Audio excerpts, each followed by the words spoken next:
Bueno, estamos. Bueno, Leo, muchas gracias, primero que nada, por aceptar la invitación para hablar aquí en el seminario, para deleitarnos. Leo Corry obtuvo su licenciatura en matemáticas en la Universidad Simón Bolívar o sea, con una maestría en matemática y doctorado en historia y filosofía de la ciencia en la Universidad de Tel Aviv.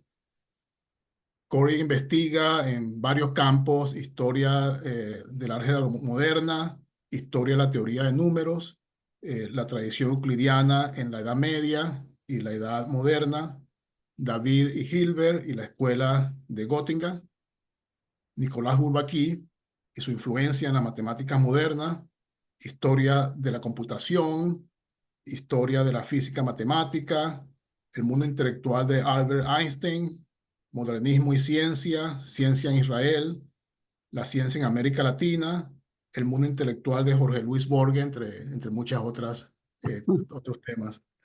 En 2006, Corey fue ponente invitado en el ICM de Madrid con la charla sobre el origen del sexto problema de Hilbert, la física y el enfoque empiricista de la geometrización. Corey recibió el premio 2024 Albert Leo Whitman Prize de la American Mathematical Society, entre otras distinciones. Así que bueno, en el día de hoy él nos va a hablar sobre la contribución de Emmy Noether al auge del enfoque estructural del álgebra. Bueno, muchas gracias por esa introducción tan amable. Yo siempre, cuando hay algún tipo de reunión profesional o social o musical de venezolanos, si puedo de alguna manera conectarme, lo hago con gusto. Así que cuando me invitaron, con gusto lo hago. Y bueno, para contarles un poco sobre un aspecto muy específico de mi investigación histórica, yo, como dije, estudié en la Simón Bolívar en Venezuela y yo me acuerdo claramente que siempre los cursos que me hicieron mayor impresión fueron los de álgebra moderna, lo que se llama. Tenía los profesores Ignacio Iribarren y Claudio Margallo, no sé si ustedes lo conocieron, pero Sí, sí, yo recuerdo a Vargario. me dejó una huella muy importante, ¿no? Y bueno, después cuando me interesé en la historia de la matemática, esto fue una cosa, este fue el tipo de cosas que en realidad a mí me atrayeron o me trajeron ver cómo es que este asunto de la álgebra moderna se creó. Entonces les pongo aquí esta presentación, espero que la estén viendo, ¿no? ¿Se ve ahí a Amy Sí, Noether? sí, se Bueno, ve. ok, bueno, está en inglés, pero yo voy a hablar en castellano, eso solamente para recordarme lo que quiero decir, y ir caminando. Entonces, a ver, ¿no? Ok, nosotros estamos hablando del el enfoque estructural de la álgebra, pero en realidad la primera pregunta que hay que hacerse es ¿qué es exactamente el enfoque, el enfoque estructural de la álgebra? ¿Qué decimos nosotros al hablar del enfoque estructural? Y, por ejemplo, les puedo traer esto, lo que dice aquí este señor Van der Waals. Yo no sé si usted lo conoce, pero es un matemático holandés muy importante. Voy a hablar de él también, pero él escribió a veces historia de la matemática. Y entre otras cosas, una cosa que él dice es que el álgebra moderna empieza con Galois.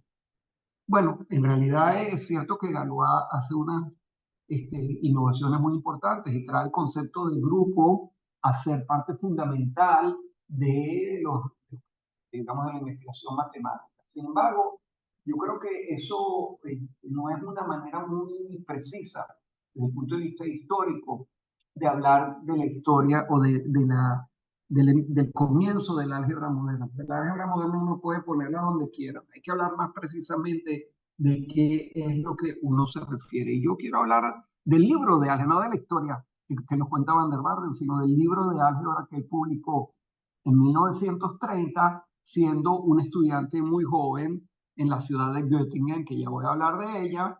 Y si ustedes se fijan en este libro, que por cierto puede seguirse usando en cualquier curso moderno de álgebra, porque básicamente él sentó las bases de este nuevo enfoque que se sigue usando hasta ahorita. Ya voy a hablar de él, pero fíjense ustedes lo que dice acá, que el libro lo escribió usando las charlas o las clases que él estudió con Artin y con Netter, Artin en Hamburgo y Netter en Göttingen. Y fíjense ustedes, pues, los que ustedes saben de álgebra un poco, saben que hay anillos netterianos y anillos artinianos. Y eso viene, es el que usó ese nombre por primera vez es Van der Waals. Entonces, fíjense ustedes esto que aparece en la portada o en la primera página del libro de Van der Waals, en el cual tenemos esta estructura conceptual o esta jerarquía más bien conceptual que va desde los conjuntos a los cuales se les va agregando cada vez más estructura, ¿no? Los grupos con si tenemos una operación, dos, después vienen los polinomios, el álgebra lineal, los sistemas hipercomplejos. Y siempre para mí lo más importante de ver en este gráfico es que aquí abajo, no sé si se ve, un momentico, se ve que yo paso la flecha aquí. Bueno, Se ve, a ver, profesor. Sí, sí se ve. está bien. Fíjense ustedes que los cuerpos, y en este caso un cuerpo real, aparece en la parte de abajo. ¿Qué quiere decir esto? Esto es la cuestión más fundamental de la nueva concepción del álgebra que se cristaliza en 1930. Porque en la concepción clásica del álgebra, incluyendo la que Galois mismo lo usaba, el fundamento de todo es el sistema de los números. Y encima de los números, de los varios sistemas de los números, nosotros construimos los polinomios y encima de los polinomios preguntamos una serie de preguntas, etc. Pero en el álgebra moderna, la cosa es al revés. Se empieza desde algo muy vacío, digamos, los conjuntos, y se van agregando cada vez más propiedades hasta crear varios tipos de estructuras, otra vez, y entre ellas una muy particular, que es los números reales. O sea, que los números reales, desde el punto de vista algébrico, no es una base, sino más bien es una esquina pequeña a la cual se llega junto con otras cosas.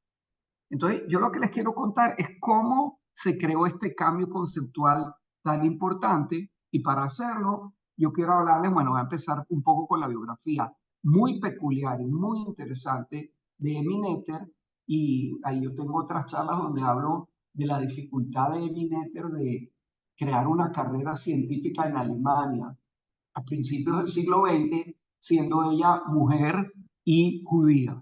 Eso era demasiada carga para ella, y sin embargo, ella era tan talentosa que logró romper lo que hoy llamamos ¿cómo se llaman? Los techos de vidrio, ¿no?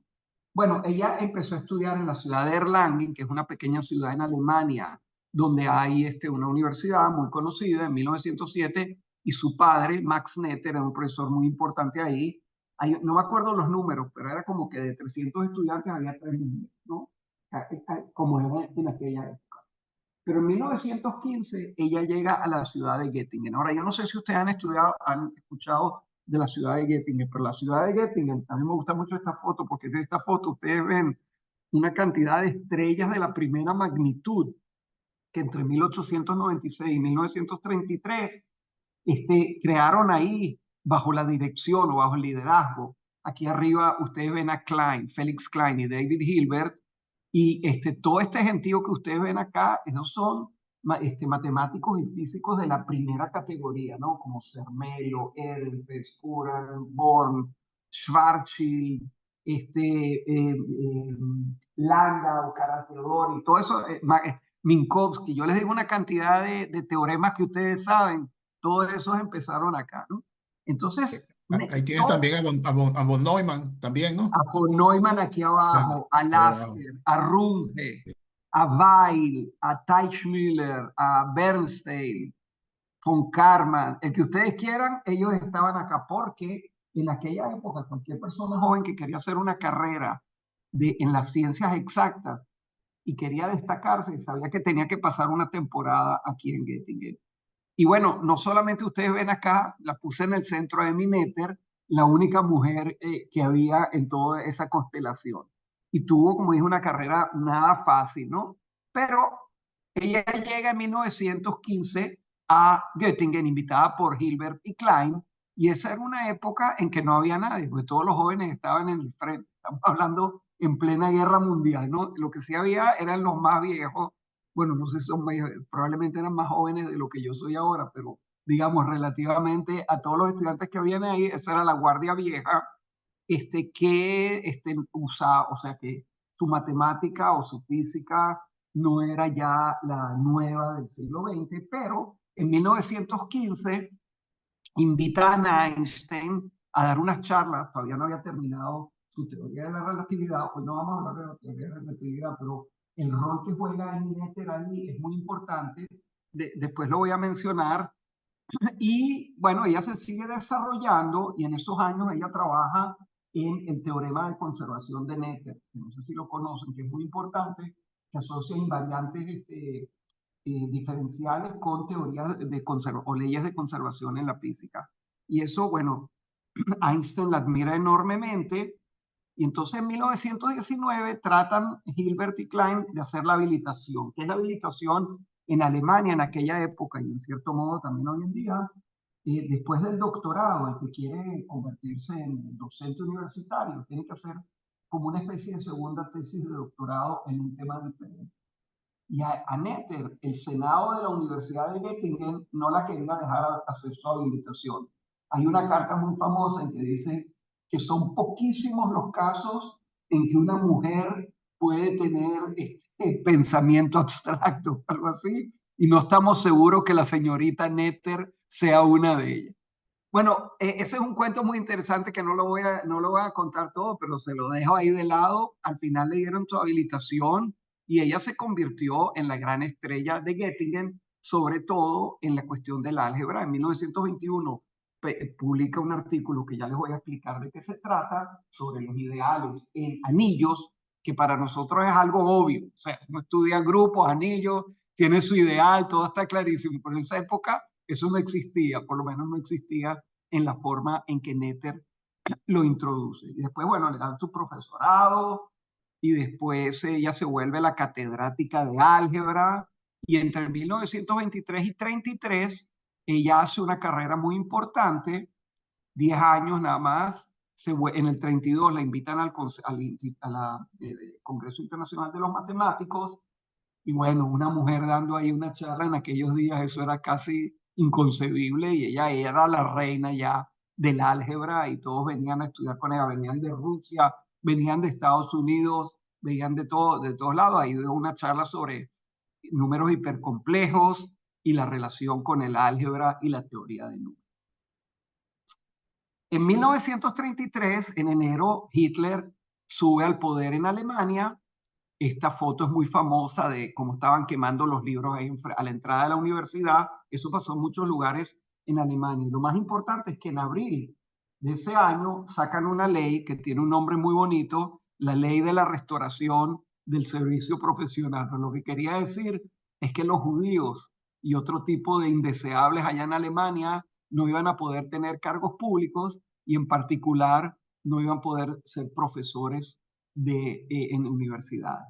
Entonces, Netter es expulsada y junto con ella otros nombres. Imagínense ustedes luego que se dieron los alemanes de expulsar a Courant, a Born y a Bernstein. Los que ganaron de eso fueron los americanos y los ingleses porque una cantidad tremenda de científicos judíos alemanes, y no solamente judíos, se fueron por todos lados del mundo, especialmente en Estados Unidos, y bueno, cambiaron la imagen de lo que es la ciencia en Estados Unidos.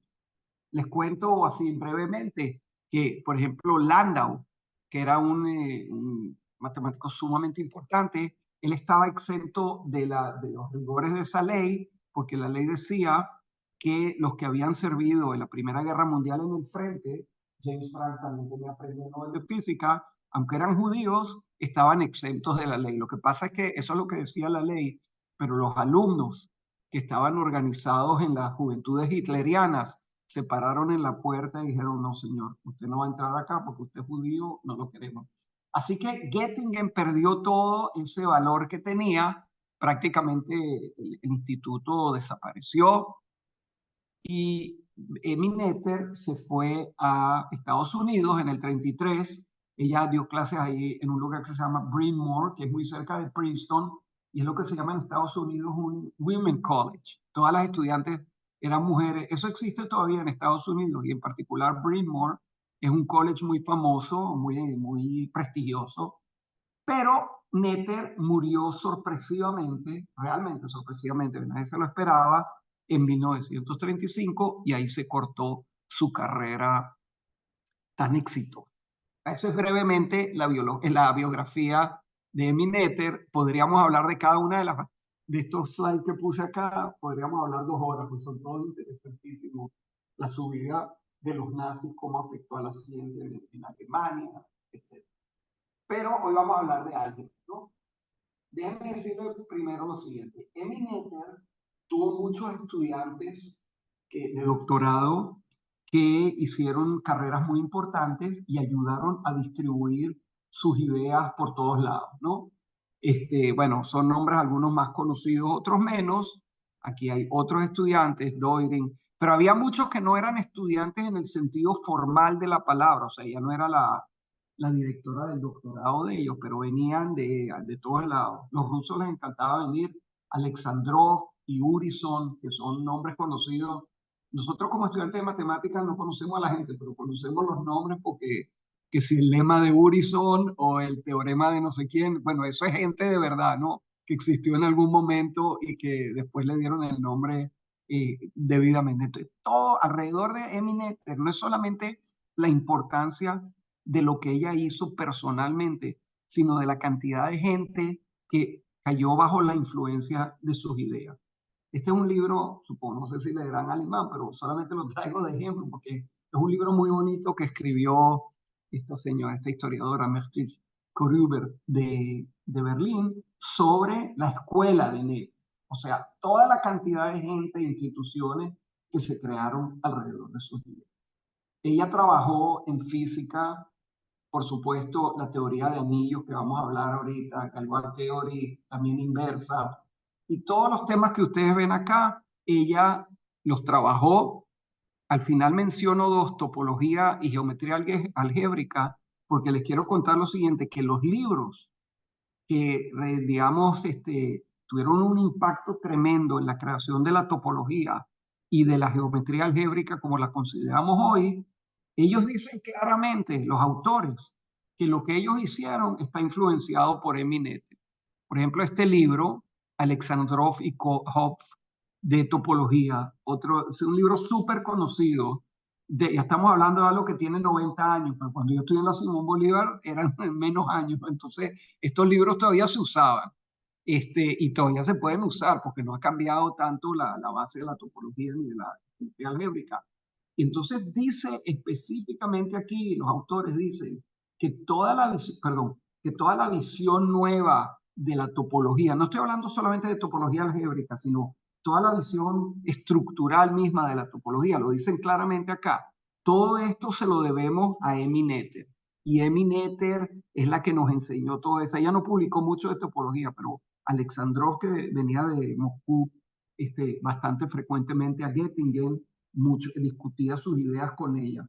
Y lo mismo este libro de Zariski, que es el libro básico de estudio también de 1935. Bueno, ya se han escrito muchos libros desde entonces, pero este es un caso muy interesante porque Zariski estudió geometría algébrica en Italia con gente como Federico Enríquez y gente así que tenía un enfoque muy intuitivo, muy visual a la geometría algébrica. Y él dice, al principio a mí me gustaba mucho eso, pero en cierto modo me parecía que las demostraciones no eran suficientemente rigurosas y bueno, yo no estaba contento con todo eso. Y en algún momento yo conocí el trabajo de Emmy Noether a través del libro de Van der Waerden, que vamos a hablar otra vez un poquito más de él, y eso me cambió totalmente mi visión. Yo empecé a ver la geometría algébrica totalmente diferente y todo el que ha estudiado geometría algébrica desde los años 50 estudia así, ¿no? Con localizaciones y yo no sé cuáles son las especializaciones de ustedes y cuáles son los campos que más conocen, pero eso es netamente un trabajo de Zariski influenciado por Noether. Y este libro, con el cual yo estudié en la Simón Bolívar, el Birkhoff-MacLean, que la primera edición en 1941, Eso trajo el álgebra moderna a Estados Unidos, también influenciado por Emmy Noether, eso es clarísimo. Y después, el grupo Bourbaki, que yo estudié también bajo la influencia de él, de Simón Bolívar, y que tenemos gente como Andrés de Ricard Tan, Serre, Grothendieck, Eilenberg, bueno, de Dieudonné. Toda esta gente escribió su gran tratado de matemática bajo la influencia de Emmy Noether. Eso es muy fácil verlo. Bueno, no tenemos el tiempo, pero todos estos volúmenes que yo estudié, escribieron sobre el álgebra, topología, análisis funcional y todo eso influenciado por Noether. Bueno, ya le di mucha propaganda a Noether y se la merece, pero ahorita vamos a ver un poquitico más qué es lo que quiere decir y de qué manera se consolidó. Eso es lo que yo me preguntaba cuando yo estudiaba este asunto históricamente. ¿Qué cambio tuvo que pasar para que se llegara a la concepción de Noether? Esto es lo que quiero más o menos contar. Entonces, para ver cómo realmente estamos hablando de un libro, este libro de Van der Waals, que está basado, como dije, en las ideas de Noether y de Artin. ¿Cuál es la innovación? Porque yo digo, y mucha gente dice que este es un libro tan innovativo que cambió tanto. Entonces, una manera de ver esto muy claramente es viendo el libro de texto que se usaba en las universidades alemanas antes del libro ese de Van der Waals. Y este es un libro escrito por Weber, que era un matemático muy importante, que se llama, bueno, el texto sobre el álgebra, ¿no? Libro de texto de álgebra y publicado a partir de 1895. Y si nosotros vemos lo que pasa en este libro, es algo totalmente diferente. ¿Qué es lo que, les voy a decir algo para que vean cómo funciona la cosa. Este señor Weber publicó un artículo en 1893 que lo llamaba las fundaciones o los fundamentos de la teoría de Galois, donde es la primera vez que alguien define un grupo como un conjunto con una operación y que cumple ciertos axiomas, y un cuerpo como un grupo conmutativo que tiene otra operación que satisface otra. Para nosotros eso es trivial, pero eso no se definía así. Pero la cosa interesante es que Weber ni le da importancia a esto, o sea, lo publicó, pero cuando nosotros vamos a ver su libro, él no usa todas esas definiciones. Bueno, él no usa todas esas definiciones y ese es un artículo que nadie citó por como 20 años, ni siquiera Weber mismo lo usaba. ¿Por qué? Porque mientras que para nosotros las ideas de el grupo y el campo y los anillos y todo eso, cuerpo, anillos, es tan importante, para ellos era un poco menos importante. Lo que era importante para Weber es lo siguiente, que nosotros tenemos un sistema de números, como ya lo dije antes, un sistema de números. Sobre esos números nosotros construimos polinomios, los polinomios se convierten en ecuaciones polinomiales y nos interesan los métodos para investigar esas ecuaciones. Entonces viene la teoría de Galois que nos explica cuáles son los polinomios que son resolubles por radicales y cuáles no. Entonces tenemos para eso que definir los grupos, pero los grupos son grupos siempre en el libro de Weber, son grupos de sustituciones, porque eso es lo que es importante para la teoría de Galois. No usa el concepto de grupo abstracto, ni investiga lo que es un grupo, nada de que teoremas de Filo y todas esas cosas que nosotros estudiamos en un curso básico sobre grupos. No, solamente ver cómo se pueden estudiar digamos, las permutaciones, las combinaciones de los coeficientes de los polinomios y saber si el polinomio es resoluble. Inclusive en este libro de álgebra, siempre hay, lo que nunca nosotros veríamos hoy en día, hay cosas como aproximaciones y todo tipo de cosas que tienen que ver con epsilon delta. Nosotros cuando vemos epsilon delta, nosotros decimos, eso es análisis, eso no es álgebra. Pero a finales del siglo XIX no era la cosa así, porque si con métodos analíticos podemos resolver aproximaciones de soluciones, entonces, bueno, es parte del álgebra, porque el álgebra es la ciencia que estudia los polinomios, la resolubilidad de polinomios, etcétera, etcétera. Y esto es precisamente lo que va a cambiar. O sea, podemos ver aquí, yo lo pongo como una cortada de agua. todo lo que era antes está reflejado en el libro de Weber y todo lo que es después está reflejado en el libro de Van der Waals, que está basado en las ideas de él. Entonces, yo lo que quiero decirle ahorita es lo siguiente, o sea, tenemos dos artículos fundamentales de Noether que introducen el concepto de ideal en un anillo abstracto. Entonces, bueno, lo que ella hace es una cosa, se lo digo en 2 minutos, pero, o sea, obviamente estoy haciendo una súper simplificación. Ella agarra primero la descomposición única de un número en factores primos con sus potencias y en vez de fijarse en los factores primos, se fija directamente en el primo con la potencia. La pregunta es, ¿en qué dominios numéricos y en qué situaciones existe una factorización única? Como en el teorema fundamental de la aritmética, ¿no? Entonces, a través de esto, eso es lo que lo va a llevar a la diferenciación entre ideales primos e ideales primarios. Como ustedes saben, no es exactamente lo mismo, aunque obviamente todo ideal primario está asociado a un ideal primo. Pero con la idea de los ideales primos, entonces ella introduce el concepto de lo que se llama condiciones de finitud, ¿no? Que quiere decir, por ejemplo, o sea, un anillo abstracto, sigma, vamos a decir, es un anillo en el cual todo ideal tiene una base finita. Bueno, ¿qué tiene que ver esto con polinomios o con números? Obviamente no es inmediato, pero detrás de esto es la idea de tratar de unificar todas las ideas de factorización única sobre las cuales puede pensarse. Entonces, ella va a demostrar que esta condición de finitud es como el ascending chain condition, o sea, la condición de una cadena ascendente que va a ser la condición, ella lo demuestra, de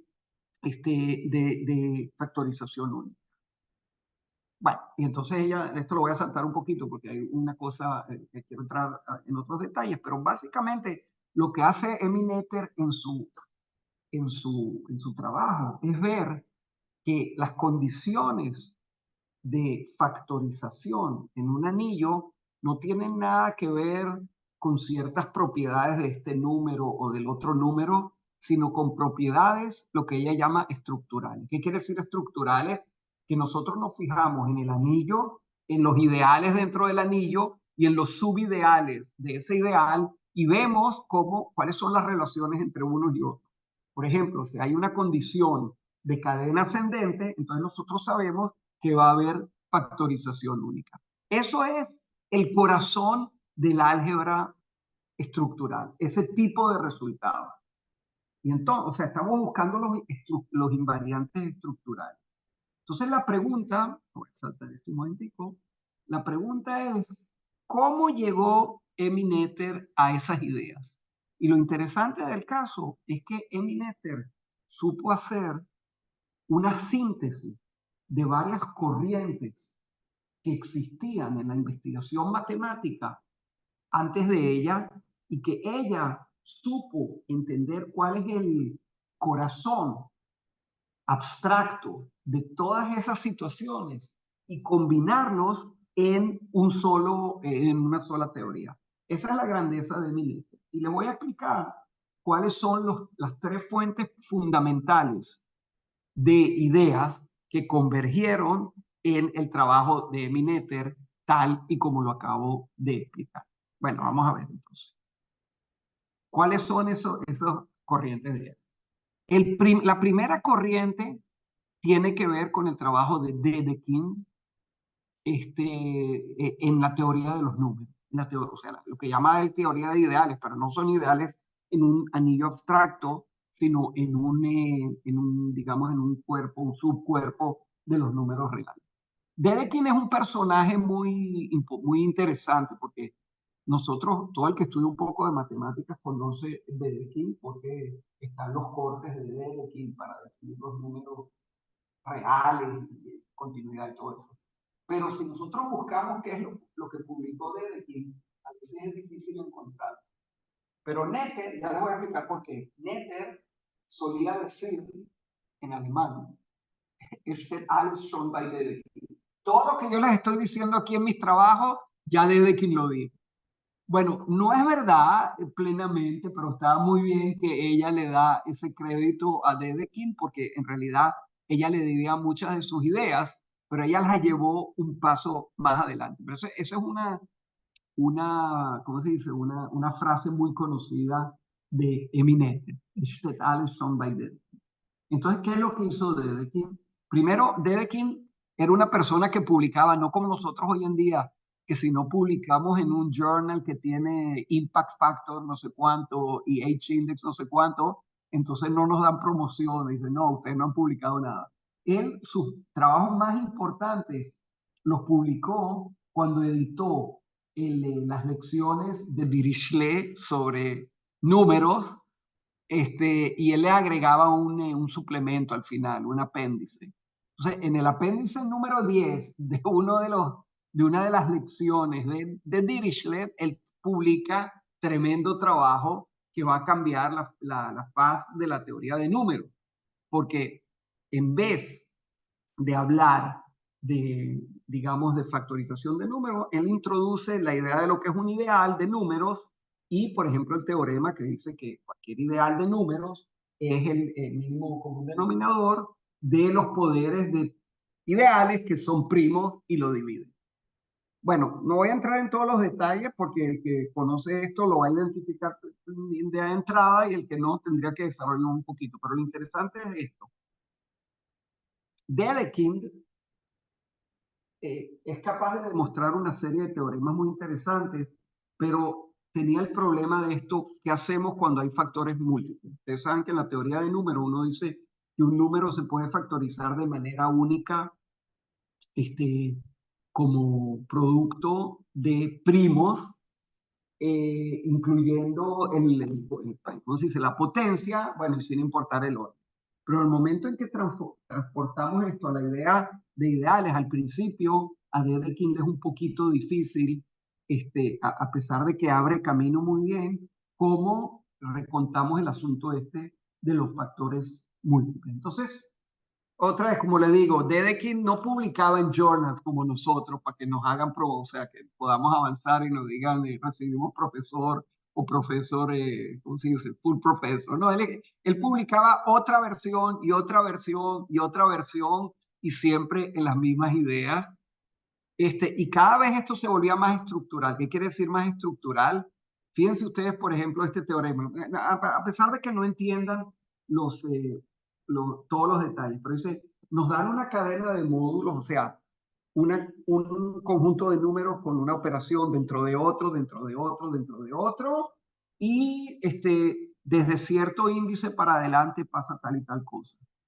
Esto es muy parecido a la idea de las cadenas finitas de Nether, pero no es exactamente lo mismo. ¿Por qué no es exactamente lo mismo? Porque todo lo que él prueba, lo prueba en base a las propiedades de los números que están incluidos dentro del ideal. O sea, el ideal ya es una idea más avanzada y sin embargo no es abstracta, sino que siempre todo lo que él sabe sobre los ideales lo sabe a través de lo que sabe sobre los números. Y como le dije, la idea de Nether es volver e invertir el orden, que empecemos con propiedades abstractas y estructurales y que después aplicamos un caso específico, que es el caso de los números estos o los otros, no sé, los enteros algébricos o algo así. O sea, en Dedekind, con todas sus nuevas ideas, todavía la base de todo es los sistemas de números. Bueno, esto yo creo que con lo que dije lo suficiente para entenderlo de Dedekind. Es muy importante también que Dedekind es una de las primeras personas que escribe un libro de texto sobre la teoría de Galois. La teoría de Galois, ustedes saben, Galois trabajó en 1820, pero no se publicó nada. Después Liouville publicó en 1845, muchos lo leyeron. La primera persona que dio un curso en Alemania sobre la teoría de Galois fue Dedekind. Entonces también allá se usan los grupos para definir cuáles son los polinomios o para explorar los polinomios que pueden resolverse por radicales. Pero, otra vez, el grupo no es lo que le interesa. El grupo es una herramienta para estudiar los polinomios y no al revés. Entonces, siempre, todas estas ideas que son parte del álgebra moderna, algunas de ellas ya aparecen en Dedekind, pero no en la manera jerárquica y organizada que lo vimos en Van der Waals, sino más bien como tools, como herramientas para investigar los números complejos, las ecuaciones, etc. Y esto ustedes van a ver, esto es Emineter hace un cambio total muy importante, muy interesante. Entonces, otra vez, desde quien estudia las propiedades de factorización, pero basado en las propiedades de los números, lo que no va a haber en NET. La segunda corriente de ideas tiene que ver con la teoría de los polinomios. Y aquí tenemos este señor que ustedes ven aquí jugando ajedrez, que es Emanuel Lasker, que estudió también matemáticas en Göttingen. Él fue campeón mundial de ajedrez como por 30 años, no sé, uno de los grandes ajedrecistas de la historia, pero también era matemático y hizo su doctorado en Göttingen con David Hilbert. Y el doctorado de él tenía que ver con la manera de factorizar polinomios de manera única. Y aquí también él introduce la idea de los ideales de polinomios. Fíjense bien, hay ideales de números en Dedekind que las propiedades se basan en las propiedades de los números. Aquí vamos a tener ideales de polinomios cuyas propiedades se basan en las propiedades de los polinomios. Entonces él prueba hay el muy famoso teorema de Macaulay y Lasker que dice que cualquier ideal de polinomios puede ser descompuesto como una, ¿cómo se dice? Un corte, se me olvidó cómo se dice, una intersección de polinomios de ideales primeros. Entonces también, esto es muy parecido, pero yo lo tacho porque Noether después va a hacer lo mismo, pero para ideales en general. Entonces, ¿cuál es la diferencia? Que cuando Lasker demuestra lo que demuestra, o sea, factorización de polinomios en polinomios primarios únicos, etcétera, él usa, vean ustedes, aquí también hay una especie de chain condition, pero otra vez, ¿cómo lo demuestra?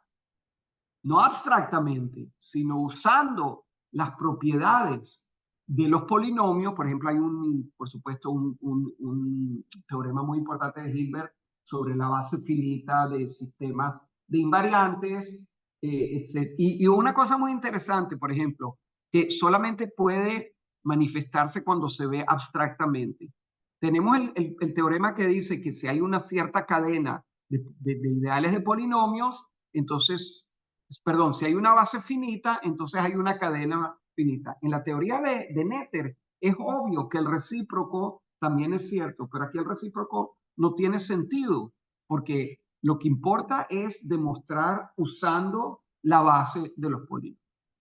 Bueno, entonces ya tenemos dos trends. El primero es la teoría de ideales de Dedekind, que es sobre números, y el segundo es la teoría de factorización de polinomios que Lasker hace o demuestra el teorema.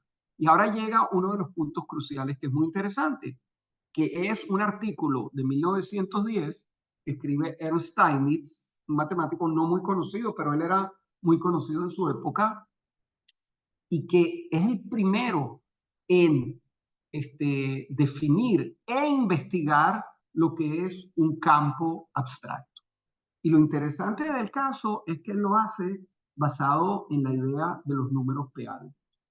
¿Por qué es importante esto? Les recuerdo que lo que son los números p-ádicos los inventa el matemático Kurt Hensel en dos libros, uno de 1908, después de 13, que representa los números racionales como series de potencias de números o de, digamos, una cierta especie de polinomio con números primos. Y esto, bueno, con esto se pueden hacer cosas sumamente interesantes. Hoy en día se siguen investigando los números p-ádicos y tal. Pero lo interesante en la época de Hensel era que es la primera vez que, bueno, un concepto muy importante de la métrica p-ádica, es la primera vez que se define una extensión del cuerpo de los racionales que no es un subcuerpo de los reales. Porque la idea que había hasta ahora, por ejemplo, en Dedekind, es que tenemos los racionales, tenemos los reales, y en el medio hay extensiones de los racionales que podemos ir agregando números, raíz cuadrada de 2, raíz cuadrada de 5, y acercándonos hacia los reales. Pero de repente aquí Kurt Hensel inventa algo totalmente nuevo en el cual nosotros vemos que hay cuerpos, que son los cuerpos p-ádicos, que no son subcuerpos de los números reales. Y Steinitz usa esto y dice, ok, ahora yo entiendo cómo es la cosa. Hay un concepto general de cuerpo que no tiene que ver con ser un subcuerpo de los reales, sino que es algo totalmente abstracto. Entonces, él define por primera vez la teoría de los cuerpos abstractos. Yo les recuerdo que Weber en 1893 también definió algo así, pero él no hizo nada con eso. Ahora Steinitz sí investiga esto y lo investiga de manera muy interesante. ¿Qué es lo que hace?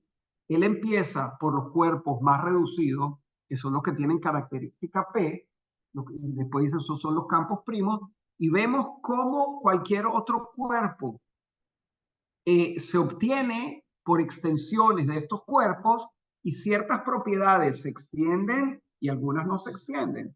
Y después se pueden hacer lo que hacemos con grupos.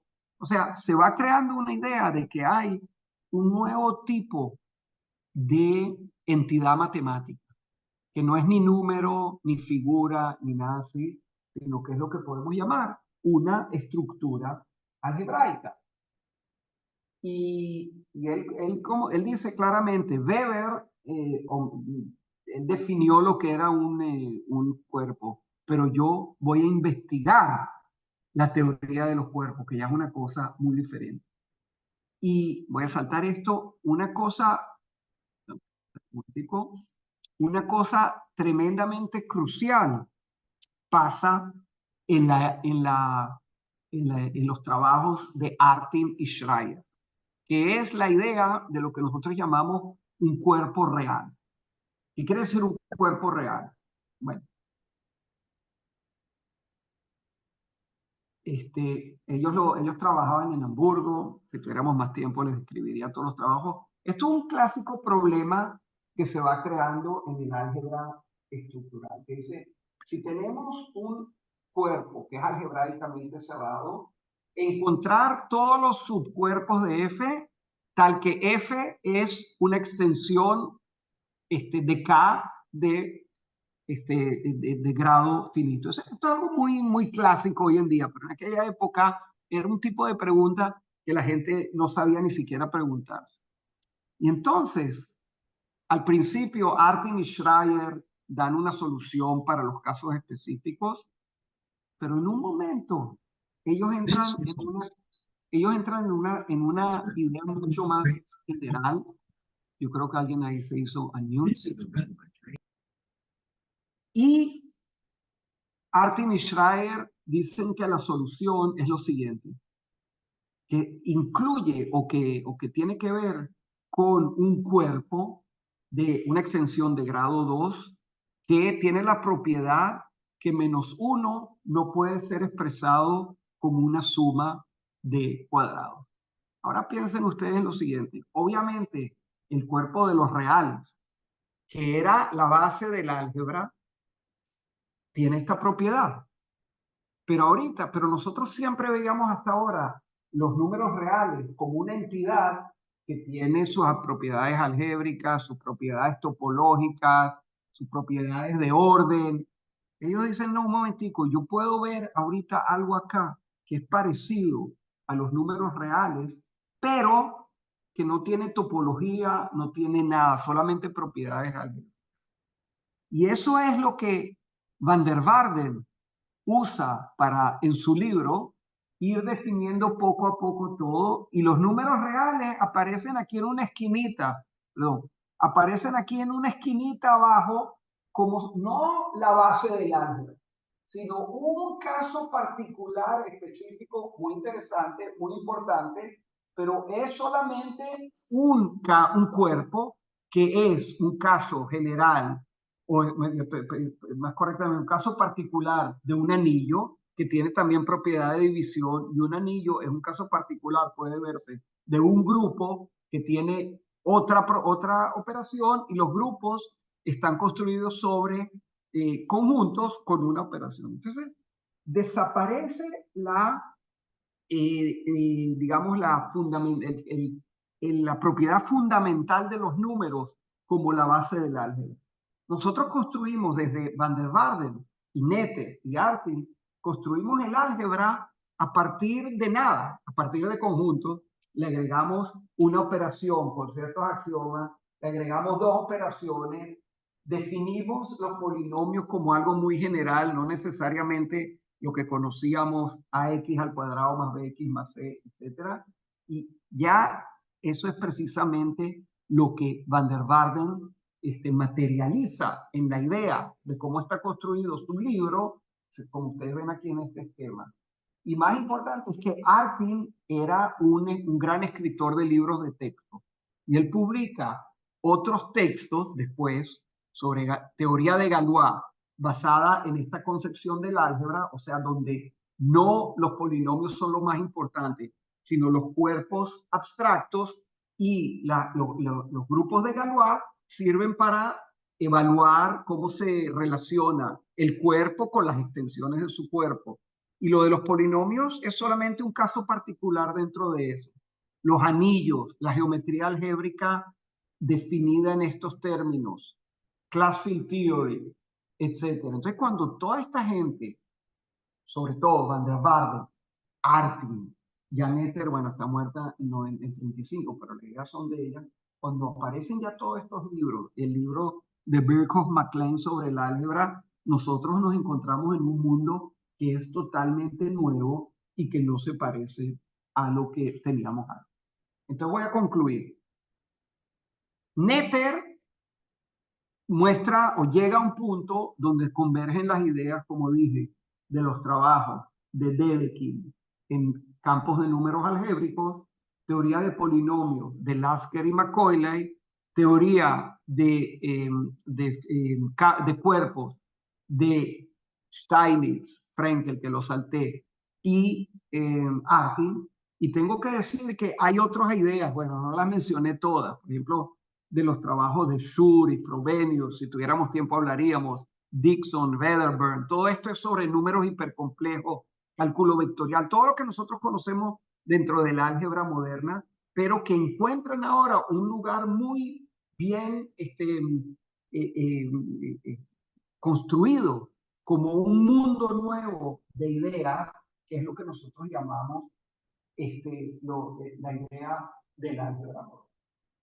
Bueno, yo voy a parar aquí, y si hay algunas preguntas, estaré con gusto las contesto. Espero que no haberles metido demasiadas ideas en poco tiempo, pero es que así es la vida.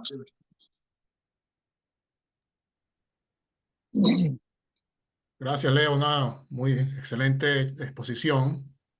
Yo tengo una pregunta. Esa tendencia a la abstracción, claramente que se ve aquí con la construcción de la estructura algebraica de que estás hablando, eso, digamos, porque en ese periodo también hubo un movimiento en general en las matemáticas hacia la mayor abstracción. ¿Era algo independiente de lo que está ocurriendo en este movimiento, o eso influyó también en las otras áreas de matemáticas como análisis? Yo Que, creo que si tú te fijas bien, o sea, si, por ejemplo, si tomamos el ejemplo de lo que pasó en la topología, ejemplo de lo que pasó en la álgebra, y podría contar, yo creo, un cuento parecido de lo que pasó en el análisis funcional. O sea, el análisis funcional, digamos, también, todo eso tiene raíces que no empiezan un día, sino que tú puedes ir mucho más atrás. Pero bueno, si tú te fijas por ejemplo, los trabajos de Banach, y la gente que alrededor de eso, que la gente que sabe más de análisis funcional conoce, esas ideas existían, pero ellas se consolidaron bien solamente después del trabajo de Nether. Este, yo creo, o sea, había mucha dinámica interna de las ideas de un análisis que podían llevar hacia allá. Pero como Nether lo hizo tan exitosamente en el álgebra y después eso tuvo repercusiones, por ejemplo, en la topología. Yo creo que eso influyó mucho en que la gente que estaba involucrada en trabajos de análisis adoptaran una visión parecida yendo en la dirección del análisis funcional. Y para decirlo más claramente, sí, yo mencioné los libros de Bourbaki, que sobre ellos podríamos también hablar mucho. Y hay Claro. gente como Dieudonné, por ejemplo, que es una de las personas, o Schwartz, que son las personas que realmente, no las, pero entre las personas que influyen mucho sobre esos cambios. Ellos, o sea, ellos lo dicen y tú los ves, están influenciados tremendamente por el éxito con que Sí. Emmy Noether aplicó esas ideas al álgebra en primer lugar. Y hay otra cosa que es muy importante. Yo mencioné el libro de Van der Waals y menciono el libro de Bourbaki y de Alexandrov. En general, las ideas matemáticas nuevas, nosotros sabemos, se publican generalmente en artículos, no en libros. Entonces, ¿por qué yo me concentro aquí en los libros? Porque desde el punto de vista del impacto que las ideas pueden tener, muchas veces el libro es muchísimo más importante que el artículo, pues cuántas personas leen el artículo, pero después vienen los estudiantes, digamos los estudiantes que estudiaron allá en Göttingen, ¿no? Ellos vienen y les dicen, bueno, mira, aquí está el libro de Van der Waals, esto es álgebra, o como nosotros la estudiamos, esto es álgebra. Nosotros no sabíamos que había un libro de Weber, como lo describí, perdón, que hablaba primero, esto es el álgebra, así las estudia, y entonces tú dices, bueno, así se hace la cosa, ¿no? Geometría algébrica. Bueno, hay que saber lo que es un ideal y lo que es una cadena y no sé qué. Entonces, los libros importantes en la historia de la matemática, en general todos los libros, pero hay los que influenciaron más, que son los libros importantes, que son como el de Van der Waals y el de Bourbaki o el de Birkhoff MacLean, crean una nueva generación de matemáticos que no conocieron lo que había antes y que eso es lo que saben. Y bueno, eso tiene una tremenda influencia porque así es como la gente estudia y así su mente se acostumbra a entender lo que es la matemática. Eso es verdad en cualquier campo científico, ¿no? Pero en matemática es mucho más fuerte porque esos libros que tienen la propiedad de hacer una síntesis tan grande como el de Van der Waals, eso después, esos libros los usa todo el mundo y eso es lo que aprende. Entonces, nosotros sabemos claramente que los libros de Bourbaki tuvieron una influencia tremenda digamos, en el análisis funcional. Los libros de Dieudonné. Entonces, ellos lo dicen y tú lo ves, que ellos hicieron muchos cambios en su libro para adaptarlos, aunque son campos diferentes. No estoy hablando de que agarraron un Claro. teorema y lo pasaron para allá, aunque también eso lo hicieron, pero dicen, ese es un estilo que tiene una fuerza muy grande por ser abstracto, ¿no? Entonces yo creo que en ese sentido, aunque todos los campos en esa época, todas las disciplinas matemáticas se volvieron muy estructurales, la fuerza primaria viene del álgebra y del Ok. campo, ¿no? Excelente. Eh, Cory, Sí. eh, bueno, primero, y disculpa la confianza, no sé, yo creo por lo menos aquí en Latinoamérica hablamos no de geometría algébrica, sino algebraica. Perdón, es que ya, no, no, tranquilo. Algebraic, no sé por qué dije algebraic. Sí, Algebraic. pero números algebraicos, geometría Sí, sí, algebraica, sí, es verdad, no sé topología por qué. algebraica. Pero bueno, eso. Pero No, tienes no, razón. muchísimas gracias por esa charla. A mí, yo no tenía claro, en verdad, que fuera tan vital ese cambio de en el álgebra, cómo la álgebra terminó siendo una álgebra de estructura en vez de una álgebra de polinomios.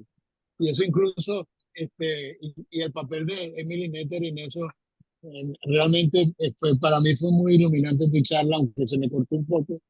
Lamentablemente voy en el tren aquí en Chicago y bueno. Pero además eso explica, ahora entiendo, cuando yo era estudiante de matemáticas y estaba tomando álgebra, fui a casa de mi papá a comer, a almorzar un día, y entonces le cuento que estoy tomando el curso de álgebra, y entonces seguimos hablando en una de estas, me pregunta, por cierto, ¿cómo es que es la ecuación de tercer grado? La solución. Le digo, ¿qué? Y mi papá era un tipo un poco impaciente y se molestó conmigo y me dice, pero entonces, ¿qué carajo estás estudiando tú? Ni siquiera, O sea, claro, ni siquiera sabes eso. claro. Y después de la de tercer grado tenías que aprender la de cuarto, hasta que llegaras a la de quinto y ahí estaba. Sí, pero es el cambio, o sea, yo digo, no, no, es que yo lo que estoy estudiando son estructuras. Y mi papá era ingeniero y le gustó más. Incluso estudió matemática empezó a estudiar matemática en el pedagógico, pero me dice, ¿qué vaina es de estructura? Y no sabe ni siquiera de cuánto es el tercer grado. Así es, Está bueno. así es. Sí, Dime, por un Douglas. lado, me sumo a la evaluación de Wilfredo con respecto a la calidad de la charla, muy buena. Me gustó muchísimo porque nos muestra cómo con un cerebro tan poderoso como el de Emino Etter se puede llegar se pasa de la concepción estructural hacia las concepciones unificadoras. Es una cosa interesantísima. Ahora quisiera hacer un comentario más anecdótico con relación a dos cositas, ¿no? Una, el hecho de que en el libro de Weber él introduce el concepto de anillo como de cuerpo, creo, y no lo usa en el resto. Eso da una idea del impacto que tienen las ideas en su momento. Porque eso me hizo recordar un poco la misma situación de Leonardo de Pisa, Fibonacci, cuando escribe el Liber Abaci, donde trata de introducir los números arábigos, la numeración arábiga y la numeración posicional, y se mantiene, sin embargo, en el libro utilizando la numeración romana. Y otra cosa con relación a Hilbert, que era un hombre de unas, o sea, un hombre de profundas convicciones y además muy irónico cuando quería defender sus posiciones, por ejemplo, aquello de nadie podrá expulsarnos del paraíso que Cantor ha creado para nosotros, pero hay una anécdota de Hilbert que yo la he oído, no estoy seguro de que sea completamente cierta, Leo me podrá corregir, que el cuerpo profesional se opuso a la entrada de Minetter a la Universidad de Gotinga, una de los argumentos es que era mujer. Y entonces él dijo, no sé cómo el sexo de un aspirante pueda determinar su ingreso a la universidad. Después de todo, somos una universidad, no unos baños públicos. Exacto. No, no unos años turcos.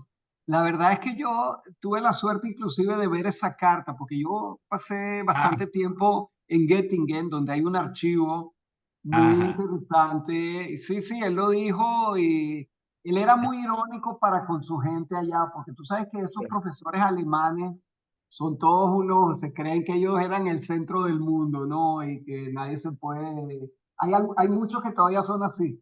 Pero Sí, Hilbert sí, no era así. O sea, parece una persona bastante difícil. Sin embargo, a final de cuentas, a él lo que le interesaba solamente era una cosa, el talento matemático. No claro. sé, y él identificó inmediatamente el talento de Netter. Por supuesto que también Einstein, porque Einstein vino en 1915 y todavía no había resuelto una serie de problemas y Netter atacó el problema de la conservación de energía en la teoría de relatividad, que tiene muchos problemas y además es muy complejo desde el punto de vista de la matemática que hay que aplicarle. Y entonces ella resolvió ese problema con los famosos teoremas de Variante. de los invariantes, exacto.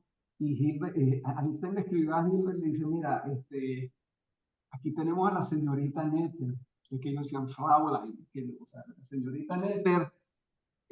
Yo te recomendaría que empiecen a aprender un poco de ella, más bien en vez de estar limitándola en su... Pero los límites no eran de Hilbert, sino de los compañeros de gente allá en el Senado de la universidad, tú sabes, todos con sus corbaticas y tal, no podían...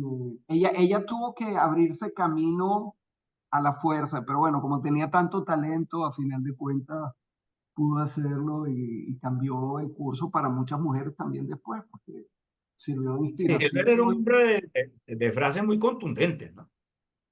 Sí, señor. Sí.